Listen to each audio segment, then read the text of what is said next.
सहाबा इकराम रिज़वानुल्लाहि ताला अलैहिम अजमईन के दिल एक दूसरे की तरफ से बिल्कुल साफ शफाफ थे। उनमें आपस में कोई इख्तिलाफ, इंतशार, बुग़्ज़, अदावत, दुश्मनी, हसद, जलन कुछ नहीं। हर सहाबी दूसरे सहाबी को अपना भाई समझता है। इसलिए कुरान ने उन्हें बता दिया था इन्नमल मुमिनूना इख्वा, कि सारे ईमान वाले भाई भाई। नबी करीम ने मुहाजिर और अंसार को भाई भाई बनाया था।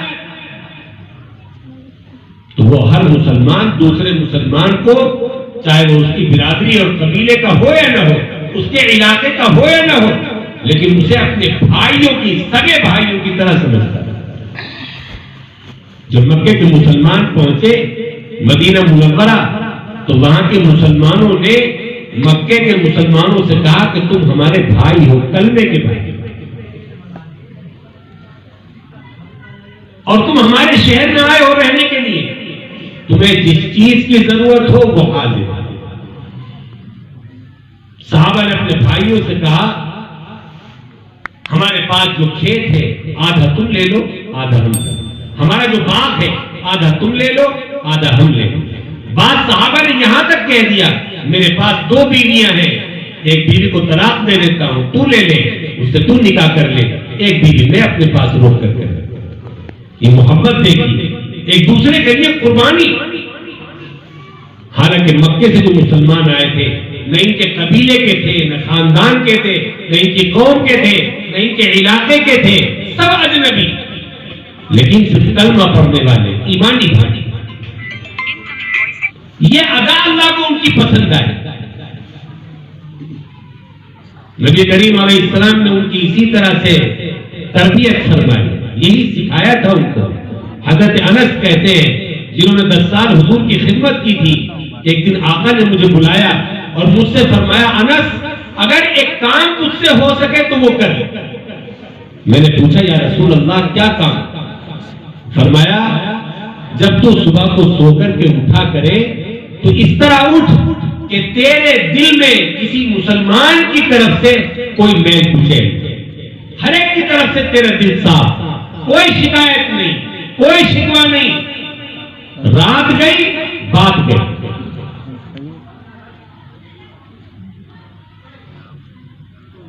माफ करना सिखाया, नजरअंदाज करना सिखाया, भुलाना सिखाया, इंगेज करना और सब्र करना, तहम्मुल और बुर्दबारी का मामला करना सिखाया नबी ने।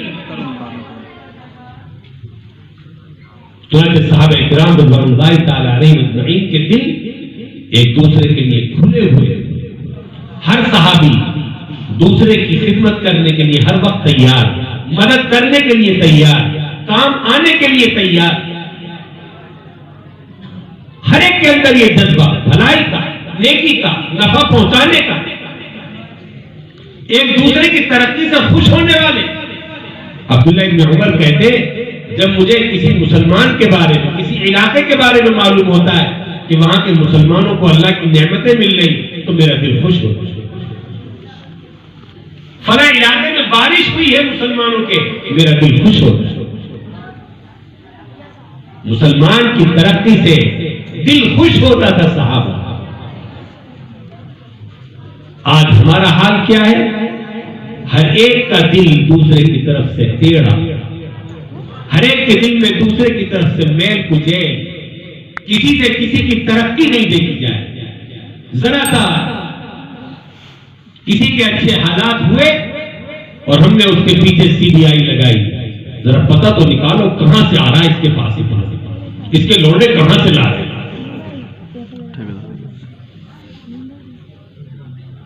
दिल में कुड़ रहा है, परेशान हो रहा है, उसकी तरक्की देखकर के पेट में दर्द हो रहा है, मरोड़ हो रहा है, जल रहा है हसद की आग में। क्यों इसके पास इतना आ रहा है? क्यों एक दुकान से 2 दुकानें हो गई? क्यों इसकी जमीन जायदाद इतनी बढ़ गई? अरे अल्लाह के बंदे, तेरे जलने से उसका कोई नुकसान नहीं होगा, देने वाला उसे दे रहा है। तेरे जलने से उसके फैसले नहीं बदल सकते। अल्लाह ने उसके लिए जो देने के फैसले कर लिए हैं, अल्लाह उसे देता रहेगा। वो हसद की आग में जल जल करके खत्म हो जाए। जलना मसले का हल नहीं है। हाँ, अकलमंदी और समझदारी की बात यह है कि उससे हसद करने के बजाय, जलने के बजाय तू भी जाकर के तन्हाई में 2 रकात नमाज पढ़, इस्तिग़फ़ार कर, अल्लाह से माफी मांग और फिर अल्लाह से कह, ए अल्लाह, तेरे खजानों में तो कोई कमी नहीं है, जिस तरह तूने फला मुसलमान भाई को दिया है मुझे भी दे, मेरी औलाद को भी ऐसे ही दे। ये तरीका दूसरे की तरक्की को देखकर कि आप अल्लाह से अपने लिए भी तरक्की मांगी। अल्लाह के खजानों में कोई कमी नहीं, अल्लाह ने जैसे उसे दिया आपको भी दे दे। जलिए मत, खुश हो, उसके लिए और तरक्की की दुआ। जरा सी किसी से अनबन हो जाए, माफ कर, नजरअंदाज कर दीजिए। अल्लाह के रसूल फरमाते, तुम जमीन वालों को माफ करो, अल्लाह तुम्हें माफ करे। अर्राहिमून यरहमुहुमुर रहमान इरहमू मन फिल अर्द यरहमुकुम मन फिस समा। तुम जमीन वालों पर रहम खाओ, अल्लाह तुम पर रहम खाएगा क़यामत। इस्लाम ये तालीम देता है, लेकिन हमारे यहां तो माफी का कोई खाना ही नहीं। जब तक ईद का जवाब पत्थर से न दे दे, बच्चों की लड़ाई को जब तक बड़ों की लड़ाई न बना दे, बात का बतंगड़ बना करके थाने कचहरी तक न पहुंचा दे, पूरा पूरा सूद के साथ जब तक बदला न ले ले, तब तक हमारे दिल को चैन और सुकून नहीं मिलेगा। हमारी अनानियत, हमारे तकब्बुर और घमंड की आग ठंडी नहीं होगी। इंतकाम, बदला हमारे दिलों में भरा हुआ है। कहां है इस्लामी जिंदगी? इस्लाम तो ये कहता है, दिल चाह रहा है बदला लेने को, इंतकाम लेने को, ईद का जवाब पत्थर से देने को दिल चाह रहा है, लेकिन ये सोच करके हम अमल नहीं कर रहे। अपने जज्बात को हमने ठंडा कर दिया, कुचल दिया, मार दिया कि नहीं, इस्लाम मुझे इसकी तालीम दी। अगर मैं भी उससे इंतकाम लूंगा तो उसमें और मुझमें क्या फर्क रह जाए? मैं गाली का जवाब गाली से दूंगा तो फिर फर्क ही क्या रह जाए? वो भी कमीना, मैं भी कमीना बन जाऊं। वो भी बदतमीज, मैं भी बदतमीज कहलाऊंगा। उसकी जबान भी गंदी, मेरी भी जबान गंदी हो जाए। ये सोच करके माफ करो। बच्चों की लड़ाई को बच्चों तक रखे और एक दूसरे को माफ करना सीखे। इंतकाम और बदले की आग को ठंडा करना। अफसोस होता है कि कोतवाल ने बताया हमारे डॉक्टर साहब को कि डॉक्टर साहब, आप कहते हैं कि रमजान का महीना सब्र का महीना है, हमदर्दी और मुवासात का महीना है, तहम्मुल और बर्दाश्त का महीना है। उसने कहा मैं तो ये देख रहा हूं कि कोतवाली में लड़ाई झगड़े के सबसे ज्यादा केस मुसलमानों के रमजान में आते हैं। कहां है इस्लाम हमारे? रमजान जैसे महीने में भी हम इंतकाम और बदले से नहीं चूकते।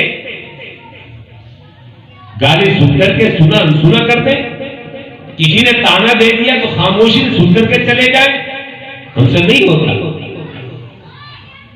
ये ऐब की बात है, ये कमी की बात है। इस्लाम क्या कहता है? इस्लाम कहता है गुजर जाओ खामोश। गाली का जवाब गाली से मत दो, बुराई का जवाब बुराई से मत दो। अहसिन इला मन असाअ इलैक, जो तुम्हारे साथ बुराई करे तुम बदले में उसके साथ अच्छाई करें। अगर हम ये बातें अपने अंदर पैदा कर लेते, आज दुनिया की सारी कौमें इस्लाम में दाखिल हो जाती है कि भाई इस्लाम मजहब है जो आला दर्जे के अखलाक सिखाती है। मगर दुनिया तो हमारी जिंदगी को देखती है कि मुसलमान तो आपस में कितना लड़ते झगड़ते, उनके यहां तो माफी का कोई खाना ही नहीं है। हम इस्लाम को बदनाम कर रहे हैं अपनी जिंदगी और अपने अमल के जरिए,